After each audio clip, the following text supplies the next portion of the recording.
Hi friends, welcome to our channel my lifestyle and cooking. First time பார்க்குறீங்கன்னா subscribe பண்ணிவிட்டு பாருங்கள் friends. நம்ம இன்றைக்கி ரொம்ப ஈஸியாக ஒரு 10 மினிட்ஸ் இருந்தாலே போதும், வீட்டில் இருக்க பொருளை வச்சு ரொம்ப ஹெல்த்தியாக ரொம்ப டேஸ்ட்டாக ஒரு ஸ்நாக்ஸ் ரெசிபி வந்து செஞ்சிடலாம். இது பிரேக்ஃபாஸ்ட்டாக சாப்பிட்றது கூட ரொம்பவே டேஸ்ட்டாக இருக்கும்.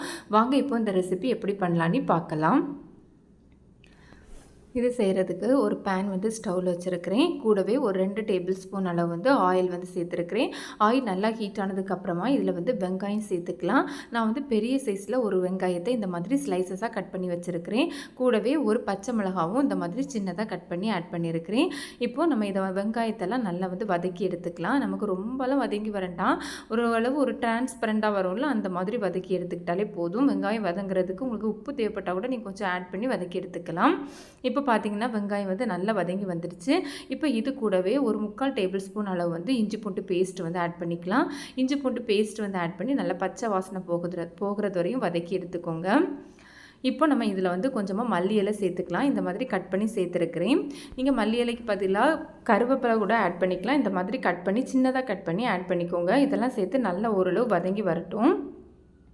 இந்த மாதிரி நல்லா வதங்கினதுக்கு அப்புறமா ஃப்ளேம் வந்து நல்லா சிம்மில் வச்சுக்கோங்க.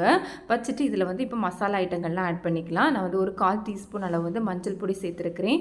ஒரு 1/2 டீஸ்பூன்லேருந்து ஒரு 3/4 டீஸ்பூன் இருக்கும், உங்களுக்கு காரத்துக்கு தக்கன ஆட் பண்ணிக்கோங்க. வத்தல் பொடி கூடவே ஒரு 1/2 டீஸ்பூன் அளவு வந்து சிக்கன் மசாலா ஆட் பண்ணிக்கலாம். இதெல்லாம் சேர்த்து நல்லா வந்து எண்ணெயிலே வதக்கி விட்டுக்கோங்க. கண்டிப்பாக ஃப்ளேம் வந்து சிம்மில் வச்சுக்கோங்க. கொஞ்சம் ஹையில் வச்சிங்கன்னா கூட நமக்கு மசாலாலாம் கரைஞ்சிரும். இப்போ நம்ம இதில் வந்து உருளைக்கிழங்கு வந்து சேர்த்துக்கலாம். நான் வந்து சின்ன உருளைக்கிழங்குல வந்து ஒரு 4 உருளைக்கிழங்கு வந்து வேக வச்சு எடுத்துருக்கிறேன். வேக வச்சு மேஷ் பண்ணி எடுத்து வச்சுருக்கிறேன் ஃப்ரெண்ட்ஸ். நீங்கள் வந்து பெரிய உருளைக்கிழங்காக இருந்தால் ஒரு 2 உருளைக்கிழங்கு வந்து ஆட் பண்ணிக்கோங்க. மீடியமாக இருந்தால் ஒரு 3 உருளைக்கிழங்கு ஆட் பண்ணிக்கோங்க. ஆட் பண்ணி இந்த நல்ல மசாலாவோடு சேர்த்து நல்லா மிக்ஸ் பண்ணிக்கலாம். கூடவே இதுக்கு தேவையான அளவு உப்பு வந்து நம்ம சேர்த்துக்கலாம். சேர்த்து நல்லா மிக்ஸ் பண்ணி எடுத்துக்கோங்க. எல்லாம் ஒன்றோட ஒன்று சேர்கிற மாதிரி நல்லா மிக்ஸ் பண்ணி எடுத்துக்கோங்க ஃப்ரெண்ட்ஸ்.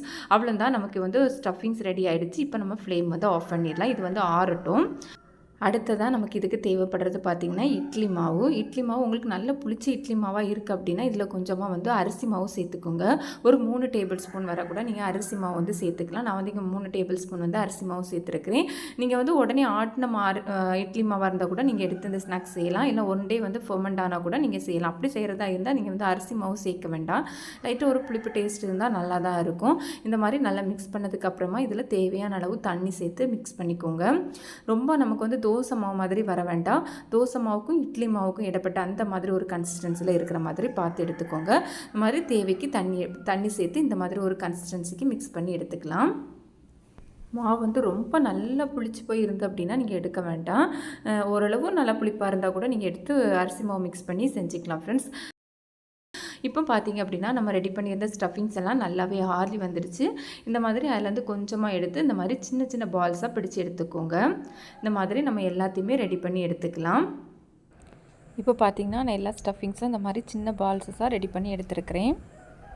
இப்போ நம்ம இதை வந்து ஃப்ரை பண்ணி எடுத்துடலாம். நம்ம வந்து பணியாரக்கல்லில் தான் நம்ம வந்து ஃப்ரை பண்ணி எடுக்க போகிறோம். இந்த மாதிரி ரொம்பலாம் ஆயில் வந்து ஆட் பண்ண வேண்டாம். கொஞ்சம் நான் வந்து இரும்பு பணியாரக்கல் தான் எடுத்துருக்கிறேன். இந்த மாதிரி லைட்டாக வந்து ஆயிலை வந்து ப்ரஷ் பண்ணி கொஞ்சம் ஆட் பண்ணிக்கிட்டாலே போதும். இப்போ நம்ம இதில் வந்து நம்ம ஏற்கனவே வந்து இட்லி மாவு வந்து மிக்ஸ் பண்ணி வச்சுருந்தோம்ல, அதில் நம்ம வந்து ரெடி பண்ணி இந்த ஸ்டஃபிங்ஸில் ஒரு உருண்டை மட்டும் சேர்த்து நல்லா டிப் பண்ணிவிட்டு இதில் ஆட் பண்ணிக்கோங்க. மேலேயும் கொஞ்சமாக மாவு வந்து சேர்த்துக்கலாம். வீட்டில் குழந்தைங்க ஸ்நாக்ஸ் கேட்டாங்க அப்படின்னா வீட்டில் இருக்கிற இட்லி மாவு உருளைக்கிழங்கு வச்சு ரொம்ப ஈஸியாக ரொம்ப சிம்பிளாக வந்து ரெடி பண்ணிடலாம். என்றைக்கும் ஒரே மாதிரி இட்லி தோசை அப்படி நினச்சிங்க கூட பிரேக்ஃபாஸ்ட்டுக்கு இந்த மாதிரி சிம்பிளாக ரெடி பண்ணி கொடுங்க. அதிகமாக ஆயிலும் இல்லாமல் ரொம்பவே சூப்பரான ஒரு டேஸ்ட்டாக இருக்கும். இதே போலவே நம்ம எல்லாத்தையும் வந்து ஆட் பண்ணிக்கலாம். நம்ம சேனல்லே நிறைய ஹெல்த்தியான ஸ்நாக்ஸ் ரெசிபிலாம் இருக்குது. அதோட லிங்க் வந்து பிளேலிஸ்ட் லிங்க் வந்து என் ஸ்க்ரீனில் கொடுத்துருக்குறேன். அதே மாதிரி இட்லி மாவு வச்சும் ஒரு ரெசிபி வந்து பண்ணியிருக்கேன், ஸ்நாக்ஸ் ரெசிபி. அதோட லிங்க்கும் என் ஸ்க்ரீனில் கொடுத்துருக்குறேன் ஃப்ரெண்ட்ஸ். உங்களுக்கு தேவைப்பட்டால் செக் பண்ணிக்கோங்க. மூடி வச்சு எல்லாத்தையும் ஆட் பண்ணி மூடி வச்சு ஒரு 1 மினிட் வச்சாலே போதும். ஓரளவு மீடியம் ஃப்ளேமில் வச்சுக்கோங்க. 1 மினிட்டுக்கு அப்புறமா நான் இப்போ ஓப்பன் பண்ணியிருக்கிறேன். இந்த மாதிரி திருப்பி போட்டுக்கோங்க. இந்த ரெசிபி பண்ணுறதுக்கு ரொம்ப டைமும் எடுக்காது. அதே மாதிரி ஆயிலும் அதிகமாக தேவைப்படாது. கண்டிப்பாக ட்ரை பண்ணி பாருங்கள். இந்த மாதிரி திருப்பி போட்டதுக்கப்புறமா மூடி வச்சு ஒரு 30 செகண்ட்ஸ் வச்சுக்கிட்டாலே போதும். இப்போ பார்த்தீங்கன்னா ஒரு 30 செகண்ட்ஸ்க்கு அப்புறமா ஓப்பன் பண்ணியிருக்கிறேன். அவ்வளோதான் ஃப்ரெண்ட்ஸ், நமக்கு வந்து இப்போ ஸ்நாக்ஸ் ரெடி ஆகிடுச்சு. பார்த்தீங்கனாலே தெரியும், ரொம்பவே சூப்பராக இருக்கும். வெளியே லைட்டாக ஒரு புளிப்பு டேஸ்ட்டோட உள்ள அந்த ஸ்டஃபிங்கோடு சாப்பிட்றதுக்கு ரொம்பவே நல்லாயிருக்கும். டீயோடு சேர்த்து சாப்பிட்றதுக்கு ரொம்ப நல்லாயிருக்கும் ஃப்ரெண்ட்ஸ். பிரேக்ஃபாஸ்ட்டாக செஞ்சாலும் ரொம்ப சூப்பராக இருக்கும். கண்டிப்பாக ட்ரை பண்ணி பாருங்கள். சைட் டிஷ் எதுவுமே நமக்கு வந்து தேவைப்படாது. இதே மாதிரி நம்ம எல்லாத்தையும் வந்து ரெடி பண்ணி எடுத்துக்கலாம்.